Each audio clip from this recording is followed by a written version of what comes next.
하나님 아버지 감사합니다. 주의 말씀을 삼가 듣고자 합니다. 성령께서 기록하게 하신 말씀, 지금까지 보존하여 주시고 들려주고 싶으신 말씀하옵소서. 삼가 듣겠나이다. 학자같이 알아듣게 하옵소서. 보아야 할 걸 볼 수 있게 하옵소서.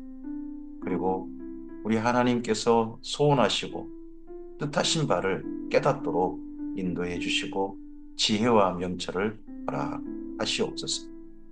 그래서 주의 말씀이 온전히 우리 가슴에도 하나님의 원하신 바 그대로 심겨지게 하시고 새겨지게 하옵소서. 그리고 이 말씀이 우리의 삶 속에서 오늘 주님의 은혜로, 주님의 사랑으로, 주님의 힘으로 녹아들고 흐르게 하옵소서. 그래서 이 말씀과 함께 이 하루를 생명으로, 하나님의 생명으로 꽃피우고 싹틔우고 빛나게 하는 우리들에게 하옵소서. 부탁드리며 예수님 이름으로 기도합니다. 아멘. 오늘은 에스겔서 6장에서 10장 말씀 함께 읽습니다. 에스겔의 사명은 두 가지가 있습니다. 전반부가 있고 후반부가 있는데 그중에 하나님의 진노하신 하나님, 예루살렘의 멸망을 바벨론 포로들에게 진노하심으로 선포하신 하나님, 그 하나님을 직면하는 말씀들입니다. 에스겔서 6장입니다. 여호와의 말씀이 내게 임하여 이르시되 인자야 너는 이스라엘 산을 향하여 그들에게 애언하여 이르기를 이스라엘 산들아 주 여호와의 말씀을 들으라. 주 여호와께서 산과 언덕과 시내와 골짜기를 향하여 이같이 말씀하시기를 나 곧 내가 칼이 너희에게 임하게 하여 너희 산당을 멸하리니 너희 제단들이 황폐하고 분향 제단들이 깨트려질 것이며 너희가 죽임을 당하여 너희 우상 앞에 엎드러지게 할 것이라 하십니다. 이스라엘 산과 언덕과 시내와 골짜기, 가나안 땅에 그 모든 곳에 뭐가 있다는 뜻입니까? 온갖 우상들의 제단, 온갖 우상들의 산당, 이런 것들을 즐비하다는 겁니다. 그래서 하나님께서 이스라엘 땅을 바라보실 때마다 분노가 속에서 솟구쳐 오르시는 겁니다. 그래서 그 예루살렘 산들을 다 뒤집어 버리시겠다 하신 말씀으로 에스겔서 6장이 출발되어집니다. 이스라엘 자손의 시체를 그 우상 앞에 두으며 너희 해골을 너희 제단 사방에 흩으라. 내가 너희가 거주하는 모든 성읍이 사막이 되게 하며 산당을 황폐하게 하리니 이는 너희 제단이 깨어지고 황폐하며 너희 우상들이 깨어져 없어지며 너희 분향제단들이 지키며 너희가 만든 것이 폐하여지며 또 너희가 죽임을 당하여 엎드러지게 하여 내가 여호와인 줄 너희가 알게 하려 함이라. 우리가 알게 되는 하나님을 알게 되는 그러한 경험은 다양하게 있을 수 있습니다. 근데 여기 하나님이 택하신 이스라엘 민족, 근데 그들에게 800년 만에 하나님을 어떤 하나님으로 알게 될 거냐 그러면 강제적으로 알게 될 겁니다. 그게 자기들이 죽임 당할 때, 그때 알게 되실 겁니다. 그러나 너희가 여러 나라에 흩어질 때 내가 너희 중에 칼을 피하여 이방인 중에 살아남은 자가 있게 할지라.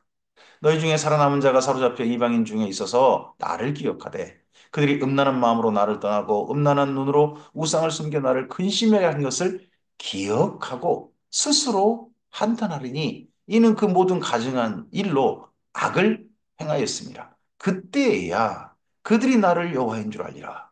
내가 이런 재앙을 그들에게 내리겠다 한 말이 헛되지 아니하리라. 또 한 종류의 이스라엘 민족이 하나님을 알게 되는 사람도 있습니다.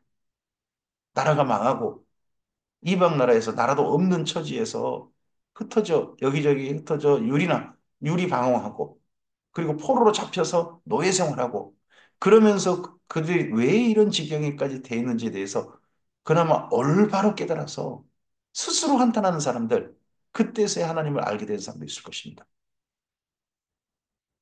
주 여호와께서 이와 같이 이르시되 너는 손뼉을 치고 발을 구르며 말할지어다 오호라 이스라엘 족속이 모든 가증한 악을 행함으로 마침내 칼과 기근과 전염병에 망하되라고 합니다. 에스겔이 앞서서 4장 5장의 퍼포먼스는 말을 못했습니다. 말 못하고 행동만 했어요. 그랬는데 이제 여기 6장 11절 이런 이스라엘 민족의 행태에 대해서 입을 열어서 말할 수 있게 하셨습니다. 그런데 그들이 무엇을 말합니까? 가증한 악을 행해서 마침내 너희가 망할 것이다. 이런 말을 선포하게 하셨습니다.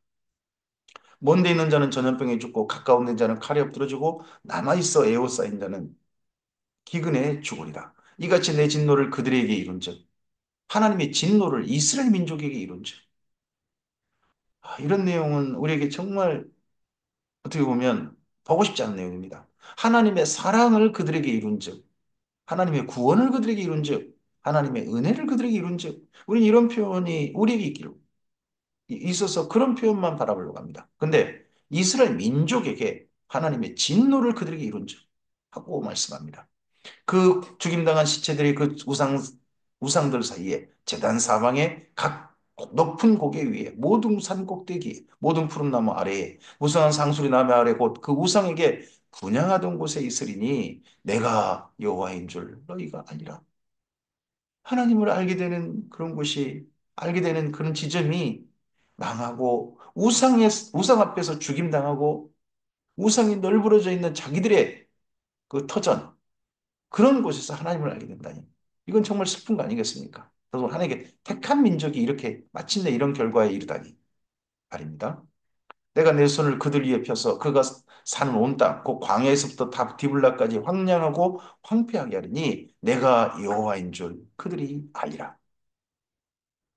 에스겔서 7장입니다. 또 여호와의 말씀이 내게 임하여 이르시되 너희 인자야 주 여호와께서 이스라엘 땅에 대하여 이같이 말씀하시느니라 끝났도다. 이 땅 사방의 일이 끝났도다. 정말 종극을 하나님께서 선포하십니다.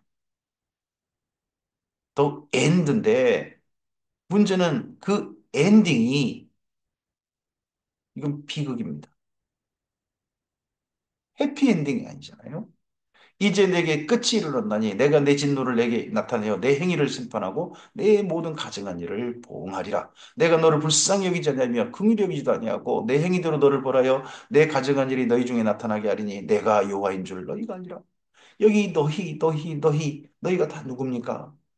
세상에 하나님께서 아브라함의 후손이어서 그들을 사랑하시고 그들을 애굽에서 끌어내신 그래서 가나안 땅에 살게 하신 하나님께서 내 백성이라고 하신 바로 그들 아닙니까? 그들이 이런 지경까지 이르렀습니다. 그들을 향하여서 이런 이스라엘 민족을 향해 하나님께서 뭐라고 하십니까? 내가 너를 불쌍히 여기지 않겠다. 내가 너를 긍휼히 여기지 않겠다. 내가 너를 내 행위대로 벌하겠다. 너는 내 앞에서 가증한 민족이다. 이렇게 표현하셨습니다. 주 여호와께서 이같이 이르시되 재앙이로다 비상한 재앙이로다 볼지어다 그것이 왔도다 끝이 왔도다 끝이 왔도다 끝이 내게 왔도다 볼지어다 그것이 왔도다 이 땅 주민아 정한 재앙이 내게 임하도다 정한 재앙이 내게 임하도다 때가 이르렀고 날이 이르 가까웠으니 열어난 날이요 산에서 즐거이 부르는 날이 아니로다. 이제 내가 속히 분을 내게 쏟고 내 진노를 내게 이루어서 내 행위들을 널 심판하여 내 모든 가증한 일을 내게 보응하되 내가 너를 불쌍히 여기지 아니하며 긍휼히 여기지도 아니하고 내 행위대로 너를 벌하여 너의 가증한 일이 너희 중에 나타나게 하리니 나 여호와가 때리는 이임을 내가 알리라. 우리가 하나님을 어떤 하나님으로 주 앞에 섰을 때 만나게 될 거냐? 예수님 안에서 우리를 향해서 손을 펴시고 불쌍히 여기셔서 주님의 나라에 기꺼이 아버지의 자녀로 받아들여 주시는 그분을 만날 거냐? 아니면 택함 받은 그 은혜를 입었음에도 불구하고 사랑하시는 그 은혜를 입었음에도 불구하고 결국 마지막에는 때리시는 하나님으로 벌하시는 하나님으로 그렇게 만날 거냐? 이 때리는 여호와 하나님이 뭐 이방인 하나님을 전혀 모르는 그런 나라들을 향한 말씀이 아니라 여호와 하나님을 800년간 섬겨온 이스라엘 민족을 향한 말씀이라는 게 참 슬픈 겁니다. 볼지어다 그날이로다 볼지어다 임박하도다 볼 재앙이 이르렀으니 몽둥이가 꽃이 피며 교만이 싹이 나도다 포악이 일어나서 죄악의 몽둥이가 되었음즉 그들도 그 무리도 그 재물도 하나도 남지 아니하며 그 중에 아름다운 것도 없어지리로다. 때가 이르렀고 날이 가까웠으니 사는 자도 기뻐하지 말고 파는 자도 근심하지 말 것은 진노가 그 모든 무리에게 임함이로다. 파는 자가 살아 있다 할지라도 다시 돌아가서 그 판 것을 얻지 못하리니 이는 묵시가 그 모든 무리에게 돌아오지 아니하고 사람이 그 죄악으로 말미암아 자기 목숨을 유지할 수 없으리라 하였음이로다. 그들이 나팔을 불어 온갖 것을 준비하였을지라도 전쟁에 나갈 사람이 없나니 이는 내 진노가 그 모든 무리에게 이르렀습니다. 밖에는 칼이 있고 안에는 전염병과 기근이 있어서 칼과 전염병과 기근 이것이 예루살렘의 처지가 되겠죠. 밭에 있는 자는 칼에 죽을 것이요 성읍에 있는 자는 기근과 전염병에 망할 것이며 도망하는 자는 산 위로 피하여 다 각기 자기 죄악 때문에 비둘기의 골짜기에 비둘기처럼 슬피 울 것이며 모든 손은 피곤하고 모든 무릎은 물과 같이 약할 것이라. 그들이 굵은 배로 허리를 묶을 것이요 두려움이 그들을 덮을 것이요 모든 얼굴에 수치가 있고 모든 머리는 대머리가 될 것이며 아이고 평소 그냥 뭐 부모님의 영향으로 그냥 머리가 대머리 된 게 아니라 두려움과 공포 이런 것 때문에 머리가 빠져버리는 그런 사람들일 거고 그리고 손이 피곤하고 모든 무리 물가가 약해진다. 이걸 하박국은 뭐라고 표현했습니까? 내 뼈에 썩이는 것이 들어온 것 같고 무릎이 탈탈 부딪히고 창자에 썩이는 것이 들어오고 하는 그런 표현을 하지 않습니까? 집에서 그래서 내 대적이 내 집을 쳐들어온 날을 내가 기다린다. 그 공포 하박국이 말했는데 여기 에스겔도 똑같은 표현을 합니다.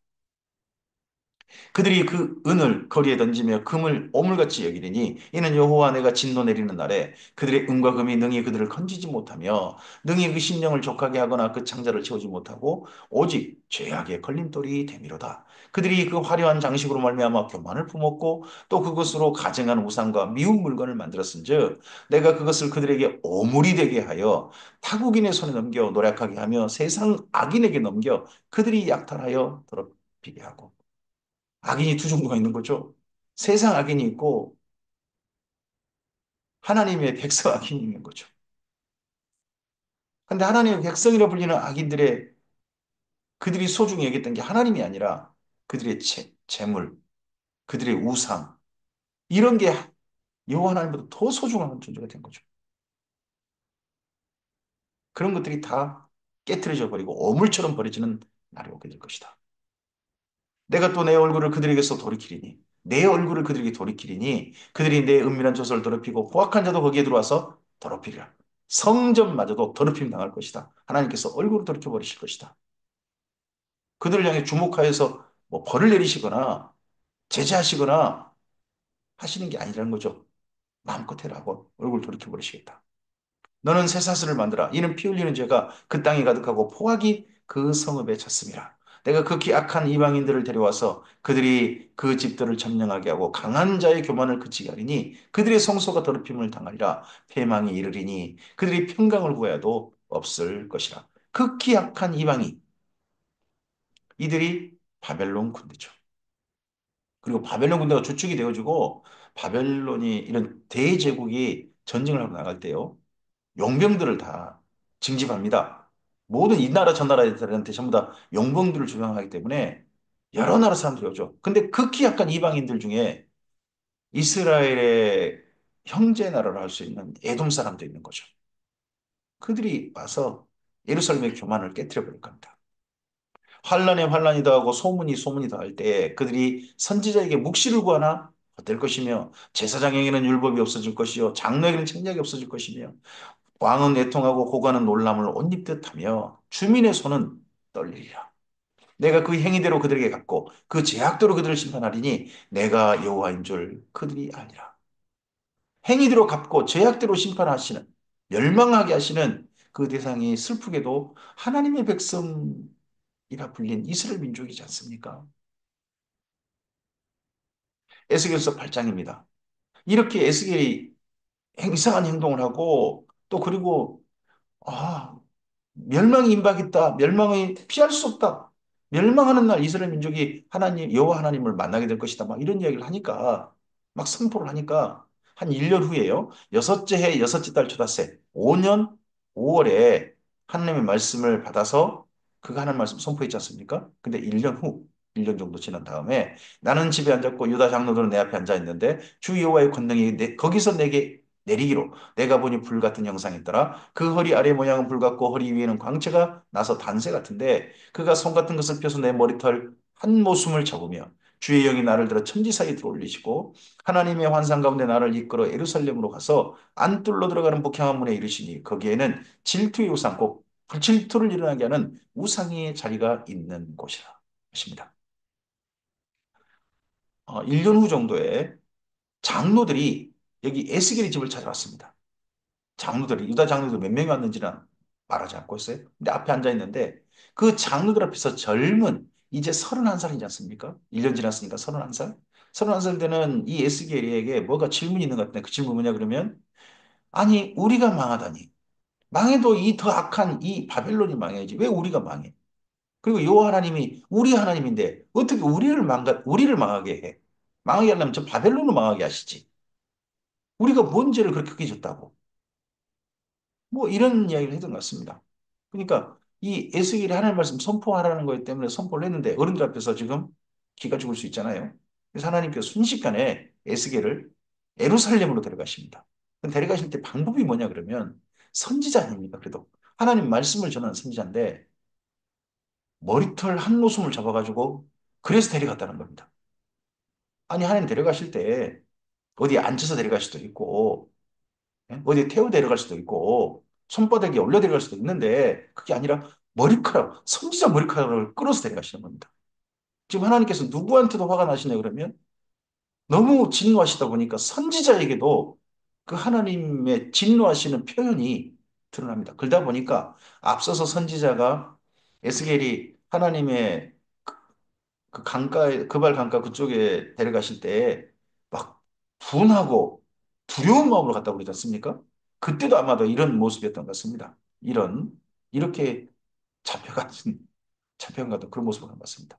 근데 예루살렘 가보니까 가장 먼저 성전한 아세라 목상이 전에 있던 곳, 그 자리에 하나님 먼저 데려가십니다. 성전한. 이스라엘 하나님의 영광이 거기 있는데 내가 들에서 본 모습과 같더라. 그가 내게 이르시되 인자에 너는 눈을 들어 북쪽을 바라보라 하시기로 내가 눈을 들어 북쪽을 바라보니 이 북쪽이 성전 북쪽입니다. 예루살렘 북쪽도 아니고 성전한 북쪽. 제단문 어기 북쪽에 그 질투의 우상이 예전 요시아가 이거 없애버렸거든요. 근데 그 질투의 우상이 이 시드기야 왕 때 떡하니 자리 잡고 있더라.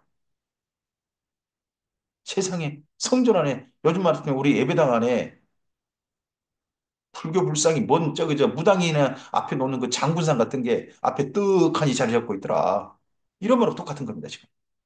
그가 또 내게 이르시되 인자야 이스라엘 족속이 행하는 일을 보느냐 그들이 여기서 크게 가증한 일을 향하여 나로 내 성소를 멀리 떠나게 하느니라 너는 다시 다른 큰 가증한 일을 보리라 하시더라 그가 나를 이끌고 문들에 이르시기로 내가 본 주 담에 구멍이 있더라. 그가 내게 이르시되 인자야 너는 이 담을 헐라 하시기로 내가 그 담을 허니 한 문이 있더라. 또 내게 이르시되 들어가서 그들이 거기에서 행하는 가증하고 악한 일을 보라 하시기로 성전은 한 방입니다.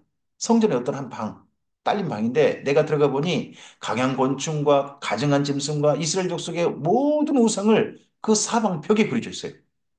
아니 예배당의 한 부속 건물 안에 부처상이 있고 뭔 온갖 저기 저 힌두교 같은 데 섬기는 뭐 이상한 신들 갖다가 그려놓고 온갖 섬기는 신들을 그려놓고 말이죠. 그 사방 벽이 그려져 있고 한다면 우리가 뭔 예배당에다가 이런 짓거리를 해 할 거 아니겠습니까? 성전 안에 그런 것들이 그려져 있고 이스라엘 족속의 장로 70명이 그 앞에 섰으며 사발의 아들 야사냐도 그 가운데 섰고 각기 손에 향로를 들었는데 향연이 구름같이 오르더라. 그 방에서 이스라엘 장로 70명이 우상에게 절하고 있는 거예요. 아니, 하나님께 왔으면, 하나님 성전 왔으면 하나님께 기도를 하거나, 하나님께 도움을 청해야 되는데, 성전 안이 온갖 우상을 섬기는 장소가 된 거죠. 그것도 장로들이 앞장섰어. 근데 슬픈 표현을 썼습니다. 사반의 아들 야산에도 그 가운데 있었다. 세상에 사반의 아들도 그 자리에 끼었더라, 야. 우리 같으면 이런 말이죠. 독립운동에, 예? 독립운동에 앞장섰던 사람의 후손이 매국하는 일에 앞장서고 있더라. 뭐 이런 말을 하고 그 매국하는 사람들, 나라를 갖다 팔아먹는 일에 또 나 후손이 팔아먹는 일에 함께하고 있더라. 이런 슬픈 탄식과 비슷한 말인 거죠. 또 내게 이르시되 인자야 이스라엘 족속의 장로들이 각각 그 우상에 방한 어두운 가운데서 행하는 것을 내가 보았느냐 그들이 이르기를 이 장로들이 뭐라고 하냐 그러면 여호와께서 우리를 보지 아니하시며 여호와께서 이 땅을 버리셨느니라 하니라. 하나님은 우리 땅을 보살펴 주시지 않으신다. 하나님은 희마리가 없다. 그러니까 이 우상들한테 우리 도와달라고 해야 된다. 장로들이 그런 말을 그 자리에서 하고 있다는 겁니다. 성전에 와서. 또 내게 이르시되 너는 다시 그들이 행하는 바 다른 큰 가증한 일을 보리라 하시더라. 그가 나를 데리고 여호와의 전으로 들어가는 북문에 이르시기로 보니 거기 여인들이 앉아 단무스를 위하여 보더라. 그 성전에 가면 여인의 뜰이 있었죠. 그리고 여인의 뜰을 지나서 이스라엘의 뜰이라 불리는 번제단인 뜰로 들어가게 됩니다. 근데 여인들은 여인의 뜰까지만 갈 수 있죠. 근데 그 여인의 뜰에서 여자들이 와가지고 하나님께 기도하는 게 아니라 앞으로 자기 나라를 멸망시킬 바벨론의 담무스라는 신을 위해서 울고 있더라는 거예요. 담무스가 태양신이거든요. 그래서 하지 때까지는 동지에서 하지 때까지는 태양의 기운이 점점 강해져서 담무스를 위해서 축제를 벌이고요. 그리고 이제 하지에서 동지까지는 태양의 기운이 점점 약해진다, 죽어간다 그래가지고 그때 애곡하는 우는 시간을 갖는다고 합니다. 근데 성전 와서 여자들이 그러고 있더라는 거죠.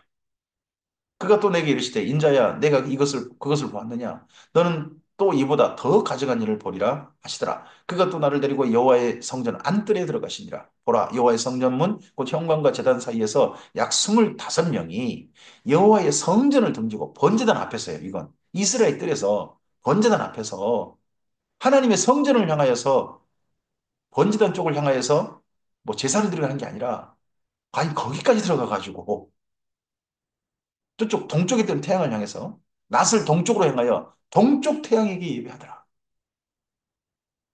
아니 성전 바깥에서는 하지 성전 안에서 이런 짓거리를 하고 있더라. 성전 안이 완전히 망가져버린 만신전이 되어버린 모습이 여기 에스겔에게 보여주셨습니다. 이 모양 이 꼴인데 내가 어떻게 이 예루살렘 가만둬야 하시는 게 하나님의 말씀인 거죠. 또 내게 이르시되 인자야 내가 보았느냐 유다 족속이 거기서 행한 가증한 일을 적다 하겠느냐 그들이 그 땅을 폭행으로 채우고 하나님의 성전만 아니라 온 땅에 폭행으로 쳤습니다. 행하는 행동이 비윤리적이고 폭행, 폭력을 마음껏 행사하는 것이 이스라엘 국가의 모든 그냥 만연했다는 겁니다. 또 다시 내 노여움을 일으키며 심지어 나뭇가지를 그 코에 두었느냐. 하나님 코에 옛날 그 호랑이 수염 뽑는다 그러지 않습니까? 코를 간질간질하게 하는 하나님께서 분노하게 하시는 걸 분노하는 짓거리를 더 지금 하고 있다는 거죠. 그러고 나도 분노로 갚아 불쌍히 여기지 아니하며 긍휼을 베풀지도 아니하리니 그들이 큰 소리로 내 귀에 부르짖을지라도 내가 듣지 아니하리라. 기도를 들어주실 것을 거절하셨습니다. 도와달라, 살려달라, 구원해달라 그런 기도 거절하실 거라는 겁니다. 그 거절에 실제를 당한 사람이 누굽니까? 예레미야고 그 거절에 또 실제를 당한 사람이 누굽니까? 하박국입니다. 에스겔서 9장입니다. 그가 또 큰 소리로 내게 외쳐 이르시되 이 성읍을 관할하는 자들이 각기 죽이는 칼을 손에 들고 나오게 하라 하시더라. 내가 보니 6사람이 북향한 윗문길로 또 오는데 각 사람의 손에 죽이는 무기를 잡았고 그 중에 한 사람은 가는 베옷을 입고 허리에 서기관의 먹것을 찼더라. 그들이 들어와서 노제단 곁에 섰더라. 여기 성읍을 관할한 자 6명이라고 하는데 이 6사람이라고 표현되어 있습니다만 사람처럼 보이는 천사죠. 천사 여섯이 들어왔는데 그 천사 여섯 중에 한 명은 특별한 옷차림이었다는 겁니다. 서기관의 먹그릇. 그룹에 머물러 있던 이스라엘 하나님의 영광이 성전 문지방에 이르더니 여호와께서 그 가는 베옷을 입고 서기관의 먹그릇을 찬 사람을 불러 그 중에 한 천사, 특별한 옷차림의 천사 있었죠. 그를 불러서 여호와께서 이르시되 너는 예루살렘 성읍 중에 순행하여 그 가운데서 행하는 모든 가증한 일로 말미암아 탄식하며 우는 자의 이마에 표를 그리라 하시고 이 천사에게 그나마 예루살렘에서 이 예루살렘에 관한 이 가증한 일 때문에 슬퍼하고 왜 이런 일을 해야 하고 탄식하는 사람들, 우는 사람들, 그런 사람이 있다면 그 사람 이마에 표를 그리라. 그 사람 따로 표시해둬라. 하시는 겁니다. 그들에 대하여 내기에 이르시되 너희는 그를 따라 성읍 중에 다니며 불쌍히 여기지 말고 궁의를 베풀지 말고 쳐서 늙은 자와 젊은 자와 처녀와 어린아이 여자를 다 죽이되 이마에 표 있는 자에게는 가까이 하지 말라. 내 성소에서 시작할지니라 하심에 그들이 성전 앞에 있는 늙은 자로부터 시작하더라. 하나님께서 예루살렘에 있는 사람들 다 죽여버리시겠다는 겁니다. 근데 죽이지 않아도 될 사람들, 진짜 의인이 있다면 하나님께서 살리시겠다라고 하박국에도 말씀하시지 않습니까? 하나님께서 한 천사들어 성전에서 그 예루살렘에서 그나마 이 가증한 일을 보고 슬퍼하고 탄식하는 사람, 우는 사람 있다면 따로 표시해라. 그 사람은 죽이지 마라. 하고 나머지 다섯 천사 보고 나머지는 다 죽여. 했더니 성전 안에서부터 죽임 당하는데 늙은 자부터 죽었다는 겁니다. 많은 걸 본 사람들, 하나님을 많이 믿을 수 있는 인생의 기회가 있었던 사람들, 그런데 성전 와가지고 헛짓거리 하는 사람들, 그런 사람부터 죽임 당하는 겁니다. 그가 또 그들에게 이르시되 너희는 성전을 돌이켜 시체로 모든 뜰에 채우라. 예배당 안에 하나님을 섬긴다고 하는데 사실은 하나님이 아니라 우상을 섬긴 사람들로 꽉 채워져 있다면 그들로 다 채워 죽임 그들의 시체로 가득 채워라 하는 표현 없이 사죠. 너희는 나가라 하심에 그들이 나가서 성읍 중에서 치더라. 그들이 칠 때에 내가 홀로 있었는지라. 이 말씀 뭡니까? 이마에 표를 받아서 그나마 살림받을 만한 사람이 아무도 없었다는 뜻 아니겠습니까? 아닌 게 아니라 바벨론의 3차 침략 때 하나님께서 3차 침략 당할 때 포로들을 향해서 살려둘 만한 삶을 하신 게 아니라 2차 포로를 향해서 그러셨죠. 엎드려 부르짖어 이르되 주 여호와여 예루살렘을 향하여 분노를 쏟으시오니 이스라엘의 남은 자를 모두 멸하시려 하시나이까. 선지자에게 보인 환상 중에 예루살렘에 살아남은 사람이 없었던 뜻 아니겠습니까? 그가 내게 이르시되 이스라엘과 유다족 속에 죄악이 심히 중하여 그 땅에 피가 가득하며 그 성읍에 불법이 쳤나니 이는 그들이 이르기를 여호와께서 이 땅을 버리셨으며 여호와께서 보지 아니하신다 함이라. 그 땅에 피가 가득하고 그 성읍에 불법이 쳤다. 예수님께서 마지막 주님 오실 때도 뭐라고 표현하십니까? 세상에 사람들 그 주님이 오실 때 사랑이 식어지고 불법이 성할 것이라 그러지 않습니까?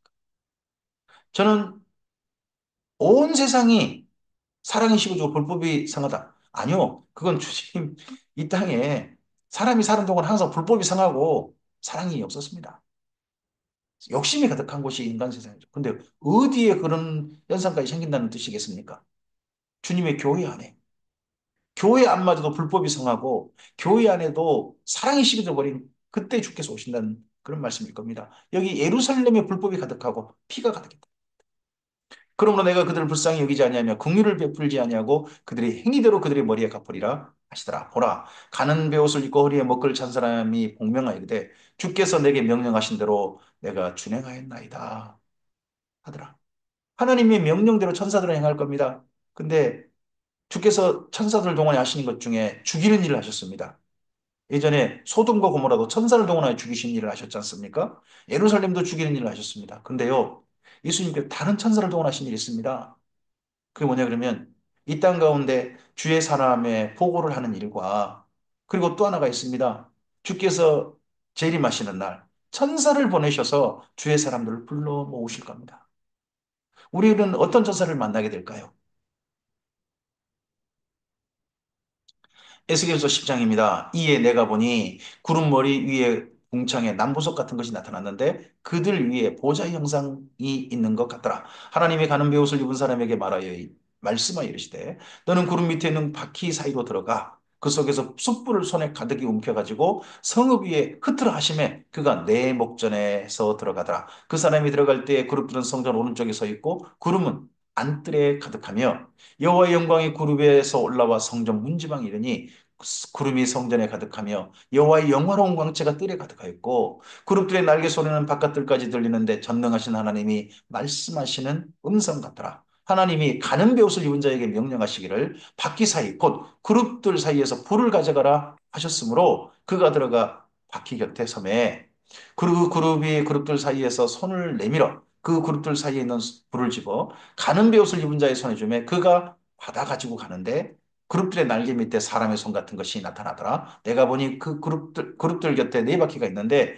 이 그룹 곁에도 한 바퀴가 있고 저 그룹 곁에도 한 바퀴가 있으며 그 바퀴 모양은 황홀 같으며 이런 표현들은 이미 1장, 2장에 있었던 특히 1장에 있었던 에스겔이 보는 환상의 풍경이죠. 그 모양은 넷이 똑같은데 마치 바퀴 안에 바퀴가 있는 것 같으며 그룹들이 나아갈 때는 사방으로 몸을 돌리지 않냐고 나아가되 몸을 돌리지 않고 머리 향한 곳으로 나아가며 그 온몸과 등과 손과 날개와 바퀴 그 네 그룹의 바퀴들에 다 눈이 가득하더라. 내가 들으니 그 바퀴들을 도는 것이라 부르며 그 그룹들에게는 각기 네 면이 있는데 첫째 면은 그룹의 얼굴이요 둘째 면은 사람의 얼굴이요 셋째는 사자 얼굴이요 넷째는 독수리의 얼굴이더라. 그룹들이 올라가니 그들은 내가 그 발광가에서 보던 생물이라. 그룹들이 나아갈 때는 바퀴도 그 곁에서 나아가고 그룹들이 날개를 들고 땅에 올라가려 할 때도 그룹들이 그 곁을 떠나지 아니하며 원래 성전에서 그룹은 어떻게 하고 있습니까? 이스라엘 민족에게 연상되는 그룹은 성전에 앉아 계신 하나님께 날개를 두리고 고개를 숙이고 움직이지 않는 그룹입니다. 근데 그룹이 움직인다는 것은 누가 지금 움직이시는 겁니까? 하나님께서 움직여 버리시는 겁니다. 그룹이 날개를 펴고 바퀴가 보이고 움직인다면 하나님께서 이제 성전에서 하나님께서 지금 떠나시려고 하는 겁니다. 떠나실 준비를 여기 그룹들의 모습을 통해서 에스겔이 보았습니다. 그들이 서면 이들도 서고 그들이 올라가면 이들도 함께 올라가니 이는 생명의 영이 바퀴 가운데 있습니다. 여호와의 영광이 성전 문지방을 떠나서 그룹들 위에 머물렀습니다. 여호와의 영광이 지성소에 머물러 있는 게 아니라 여호와의 영광이 그룹들 위에 해서 지성소를 떠나버리셨습니다. 이 광경을, 이 풍경을, 이 모습을, 이 환상을 에스겔에게 보게 하셨습니다. 그러기 전에 먼저 뭐 하셨습니까? 그룹들 사이에 있는 숯불을 예루살렘에 뿌려버린 일을 하셨습니다. 하나님의 숯불은 두 가지 일들을 한 게 보입니다. 먼저 세라핌의 숯불에서 이사야는 정결함을 얻었죠. 그런 숯불의 역할도 있었습니다. 근데 여기 이 숯불은 어떤 숯불입니까? 이 숯불의 역할은 무엇입니까? 예루살렘을 태워버리는 겁니다. 멸망시키는 겁니다. 그렇게 하시고서 그룹들을 타시고 이 예루살렘을 떠나시는 풍경을 그 모습을 에스겔에게 보여주셨습니다. 그룹들이 날개를 들고 내 눈앞에 땅에서 올라가는데 그들이 나아갈 때 바퀴도 그 곁에서 함께하더라. 그들이 여호와의 전으로 들어가는 동문에 머물고 이스라엘 하나님 영광이 그 위에 여호와의 성전으로 들어가는 동쪽 문, 하나님께 들어가는 동쪽 문. 자, 이스라엘 민족의 성전은요 동쪽을 향해 있습니다. 태양이 뜨는 곳을 향해 있습니다. 왜 그쪽에 있냐 그러면 이스라엘 민족의 성전은 에덴 동산을 닮아 있습니다. 사람들이 에덴 동산 쫓겨났지 않습니까? 그래서 에덴 동산 동쪽에 불이 도는 하영금을 두고 그룹들이 지키게 하시죠. 그래서 동쪽으로부터 하나님을 만나러 들어간다. 그러니까 에덴 동산에서 하나님을 만날 수 있다. 하는 것에 의미가 성전 방향 관련이 있습니다. 근데 하나님께서 동쪽, 그 동쪽으로 이번엔 사람들이 떠난 게 아니라 하나님께서 이 성전을 떠나버리시는 겁니다. 그것은 내가 그 바닷가에 보던 이스라엘 하나님 아래에 있던 생물이라. 그들이 그룹인 줄을 내가 아니라. 각기 내 얼굴과 내 날개가 있으며 날개 밑에는 사람의 손 형상이 있으니 그 얼굴의 형상은 내가 그 바닷가에 보던 얼굴이며 그 모양과 그 몸도 그러하며 각기 곧게 앞으로 가더라. 앞으로 가더라가 어딥니까? 동쪽을 향해 성전 동쪽을 향해서 동쪽 문을 향해 나가는 겁니다. 하나님께서 그 위에 앉아 계시고 하나님께서 성전을 떠나려는 마지막 풍경을 보여주십니다. 8장부터 9장, 10장까지 예루살렘에서 하나님도 계시지 않는다. 하나님도 떠나버리신다. 하나님도 다 죽여버리시고 떠나신다. 하는 것들을 에스겔에게 특히 장로들이 찾아온 그 에스겔에게 보여주셨습니다. 오늘 여기까지 말씀입니다. 하나님께서 누구에게 진노하셨습니까? 이스라엘에게 진노하셨습니다. 하나님께서 누구를 죽이려 하십니까? 예루살렘을 죽이려 하십니다. 하나님께서 어디를 보고 진노하십니까? 성전을 향하여서 진노하셨습니다.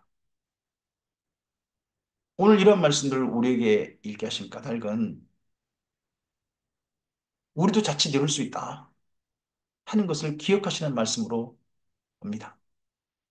뿐만 아니라 우리에겐 이렇게 우리는 이렇게 하지 않기를 원하시는 주님이시라고 믿습니다. 예수님 안에서 부르셨습니다.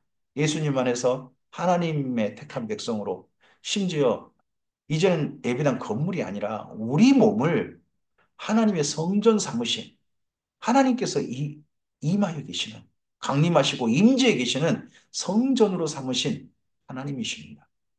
예수님으로 말미암아 하나님의 보좌까지 나아가는 그 은혜를 누리고 있는 우리들입니다. 그렇다면 우리들을 통해서 세상 사람들 향해서 진노하시고 하신 건 당연하겠지만 주님의 교회를 향해서 진노하시거나 주님의 교회를 너희가 먼저 죽임당해야 된다라고 하시는 그런 하나님은 만나지 않았으면 좋겠습니다.